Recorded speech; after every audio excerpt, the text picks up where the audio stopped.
My friends and I rented a 4-story apartment in the 18th arrondissement in Paris for the weekend. This larger apartment building was maze-like with no windows in the common spaces and had elevators that looked like they were lined with concrete. This was a bit off-putting. Now, despite being 4 stories, the apartment was extremely small and narrow. Upon closely inspecting the unit, we noticed that the bottom floor had a thick door with a hotel lock. This hotel-style lock was not only the only way in, but also the only way out of the apartment. We took careful note of this as well, but figured it must be for our enhanced security. When picking rooms, I ended up staying on the top floor, which was a converted attic, with 2 beds and some basic accompaniments, such as a wood chair and desk, along with an old lamp. Even unpacking and attempting to relax in the room never felt right. It being poorly lit, extremely dark, and without windows, made it feel almost claustrophobic. Yet, I didn't think I'd mind much, because we weren't going to be spending a lot of time there. Plus, the first night I ended up sleeping at a girl's place, and overall had a good time enjoying the city. But on the second and final night, I didn't have any plans, so I went back to the apartment late, with only one other friend from my small group. He took the only bed in the small room off the bottom floor with the hotel lock. Since that was the only way in and out of the apartment, and some of our friends were still out, we didn't want to use the hotel lock on the door in case they came back in the middle of the night while we were asleep. We did lock the light deadbolt though. Up in the attic, I couldn't get comfortable and fall asleep. I was tossing and turning all night, spending lots of time staring at the ceiling. I stayed completely still and silent when around 4 a.m. I heard footsteps walking up the final staircase, which led directly to the door of the attic room. The door whispered open, making a disturbingly quiet, high-pitched squeal. I didn't think I would have heard it if I hadn't already been awake. It was dark, really dark, and I could barely make out the door slowly peeling open, as if someone was trying to sneak in. I stayed laying on my side and kept my eyes locked on the doorway as it continued to open until I called out thinking it was my friend, perhaps trying to mess with me. No response.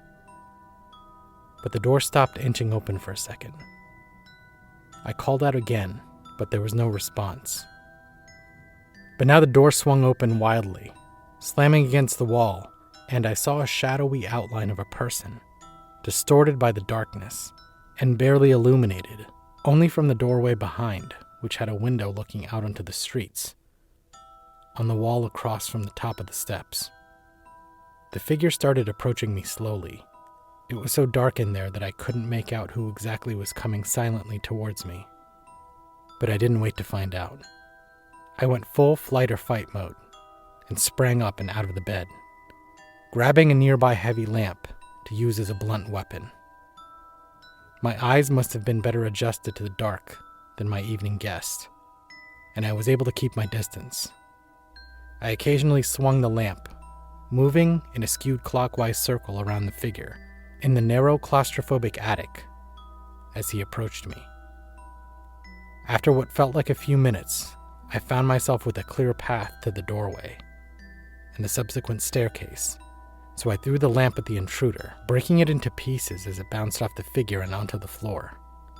I flew down all 3 flights of stairs, grateful that I didn't end up tumbling down all of them, while listening intently to see if I was being chased by the intruder. As quickly as possible, I shook awake my one friend who made it back with me that night, and said that someone broke in upstairs, and I just barely escaped. And when I gestured up the stairs and looked back, I noticed that the door to the apartment was wide open. I told my friend that I was leaving right now and calling the cops, and that he should join me. We both left so fast that both of us were in pajamas, and neither of us even grabbed our phones. I didn't go back to the Airbnb until the next morning after sunrise. I got my stuff as quickly as I could and got out of there. To this day, nobody believes me, but I'm 100% confident that somebody broke into our Airbnb that night. I have a tradition of not being in the States for New Year's Eve. but didn't have any particular plans this year. So last minute, I chose what was supposed to be a quaint home in Rosarito, Mexico to enjoy the holiday. I had quite some difficulty finding the location, as the address ended up being similar to another, causing me to arrive at the wrong house. After a few hours of asking for directions and texting the unresponsive host, I finally arrived at the home. It looked very nice and modern. However, the lock code I was given didn't work. This time, when I texted the host regarding gaining access, I received a prompt reply informing me that my place had been given away. When I asked the host why, he simply stated that late check-ins were not accepted at this location, but that he could accommodate me elsewhere. I had never heard of a no late check-in policy, and I did contact him to let him know that I was running late, but decided not to argue. This home looked lovely, and as long as the other property was comparable, that would be fine. I informed the host that I would indeed be checking in late at the next location, as I intended to go out and enjoy the city for a bit. He was pretty friendly, and even offered step-by-step directions to the other property. After a lovely evening of reading on the beach and enjoying a meal in town, I used the directions that the host texted me to drive to the house. Although the directions only had a handful of turns, they were pretty spaced out, and it took much longer than I intended. At some point, I lost service. I had to make my way back to town and explain this to the host. He didn't seem bothered, and offered to come to town to meet me. He said I could simply follow him to the property. After driving around and wasting about 5 hours of gas at this point, I happily accepted and told him the make, model, and color of my car, and where I'd be waiting. Roughly 20 minutes later, an old, red and rusty Ford F-150 pulled up and flashed their lights. He briefly rolled down the window and identified himself as the host, Mario, and said to follow him. We traveled away from the city and towards the country. The streetlights faded away, along with the paved roads, and we ended up on a dead-end dirt road with several trailer homes. He rolled down the window and pointed left. He said the first one's yours, and it's unlocked. This was not what I expected, nor what I paid for, but understood that due to the holiday there was a shortage on what properties were available. The one he pointed to was clearly under construction. When I went inside, I saw that all the furniture was wrapped in plastic. The gas had not been hooked up, so there was no access to a stove or hot water. At this point, I began to write a rather lengthy letter to Airbnb and texted the host to let him know that these accommodations were unacceptable. Exhausted, I decided to try to get some sleep. I never got settled in or unpacked. In fact, I never even took my jacket off. I left the plastic on the bed and slept in my clothes, using my duffel bag as a pillow, and set an alarm for 4 a.m. to wake up to head back to San Diego. I just figured all vacations can't be great ones. However, at roughly 3:30 a.m., my trailer rocked. I heard a few hitching and clicking sounds, and it rocked some more. I crawled towards the window to peer outside, but in the dead of night, I couldn't see anything. Then I heard a few footsteps outside, like boots hitting dirt and gravel. I crawled around to the other side of the trailer, and when I looked out the window, I saw the back of the red rusty F-150 and a chain hanging off of it, along with a hooded figure moving from the trailer to the back of the pickup. I ducked down, afraid that I'd be seen, but peeked one more time. It was Mario. He hooked up the trailer to the back of the truck. I was starting to panic, but tried to remain calm. I crawled on the floor and grabbed my duffel bag, and tried to quietly open the door. It turned, but it wouldn't open. At this point, I heard the truck start up. I began quickly checking the windows, but they were all locked.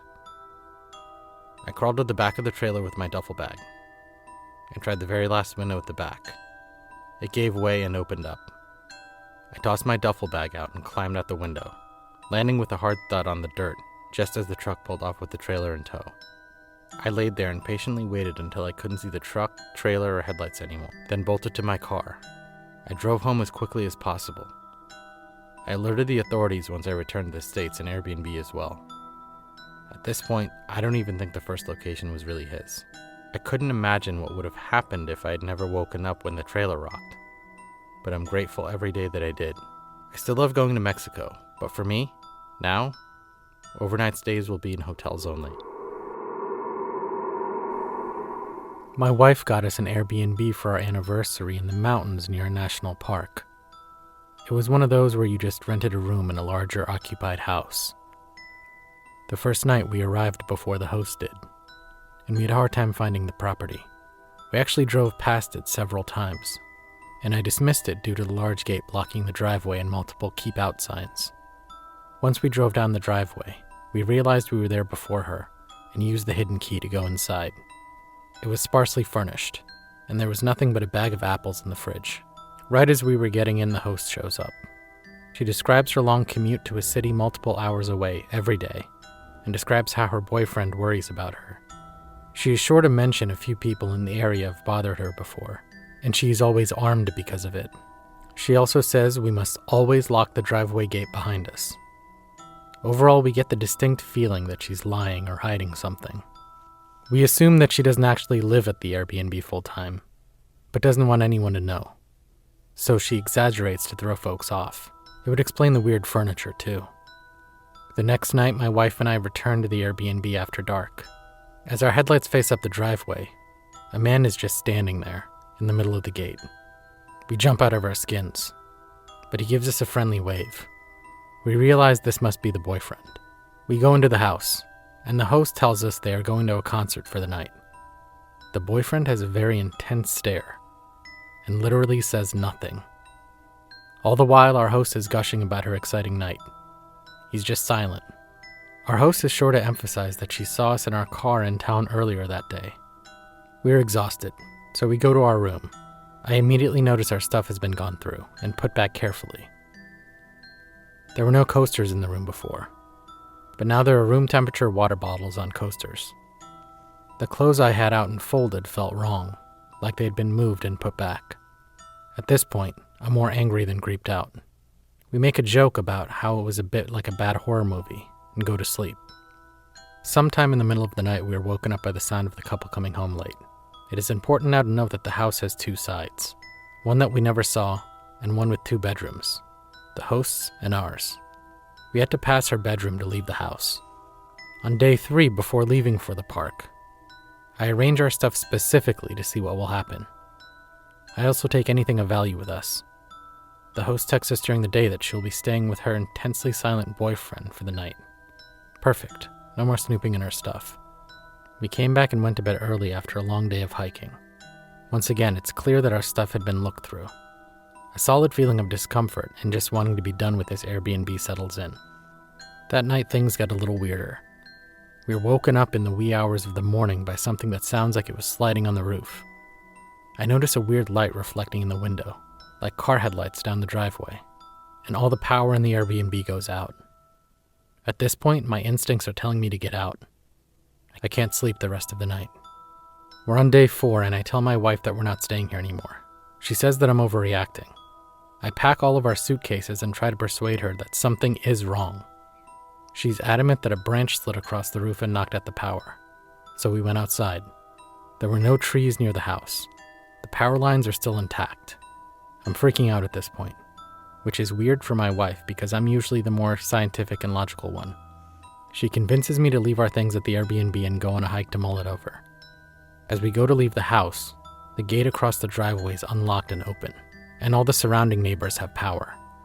At this point, I say something about the headlights, and my wife says she didn't notice the lights. I'm theorizing that our host really is harassed by locals, and they climbed on the roof and disconnected the power. My wife calls the host to report the power issue. The host mentions her grandfather actually passed away the night before, and her brother will be on the property preparing the family graveyard. We say something about leaving, and the host repeatedly insists that we stay another night. She says that she'll be home in the evening, too. I tell my wife I have no idea what's going on. Whether it's corporal harassment or otherworldly visitors, which I don't believe in. But I also say it's time to listen to our instincts. Are we really going to sleep here one more night, having our only exit passed by the woman in her boyfriend's room? We've been lied to, our stuff has been moved, and all this weird stuff is happening. That night we come back to the Airbnb. My wife packs the car and I offer my condolences, and we finally get out of there. After leaving that place, I was able to finally rest easy for the first time in days.